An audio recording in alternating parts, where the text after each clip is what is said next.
So Teja సజ్జా గారికి వచ్చేసరికి హనుమాన్ లాంటి సినిమాతో పాన్ ఇండియా స్టార్ అయ్యాడు, సూపర్ హీరో అయ్యాడు, back to back super hero సినిమాలు వితౌట్ సీక్వెల్. మామూలు సూపర్ హీరో అంటే సీక్వెల్స్ ఉంటాయి మనకి, ఈయనకి వెరైటీగా అది వేరే కథ ఇది వేరే కథ 2 సూపర్ హీరోస్ పడ్డాయి.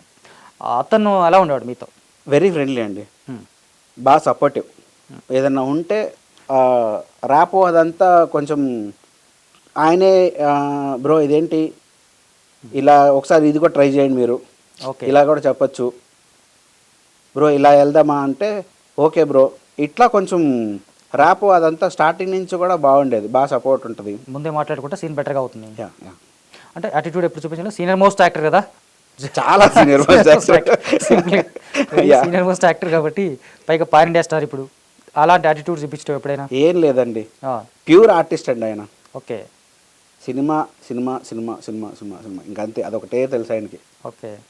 సో ఈ హీరోయిన్ రితిక అమ్మాయి ఇక్కడ తెలుగులో 3వ సినిమా అనుకుంటాను, ఇది 3rd మూవీ. ఇది యాక్చువల్ సెకండ్ ఫిల్మ్ అండి. అంటే రిలీజ్ ఆర్డర్ని బట్టి ఓకే, రిలీజ్ ఆర్డర్ కదా, మన ప్రాణం ఖరీదు పునాదిరాలు అట్లా కాదు కదా.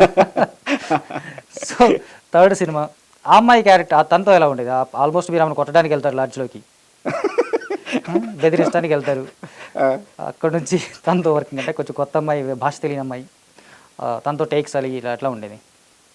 షీ స్వీట్ అండ్ క్యూట్, అంటే చూడడానికి తెలుసు, బాగా నేర్చుకుంటుందండి. అంటే ఓకే, రెగ్యులర్గా మనం మాట్లాడేలాంటి పదాలు అయితే కొంచెం క్విక్గా అయిపోయేది, కానీ మనం మాట్లాడుకునే ఇలాంటి పదాలు కాకపోయేటప్పటికి స్క్రిప్ట్ తీసుకొని ముందే దాన్ని ప్రాపర్గా ప్రాక్టీస్ చేసుకొని టేక్ ముందు కూడా 1కి 10 సార్లు రీచెక్ చేసుకుంటుంది, కరెక్ట్గా చెప్తున్నానా లేదా, ఏదైనా మిస్టేక్స్ ఉంటే చెప్పండి.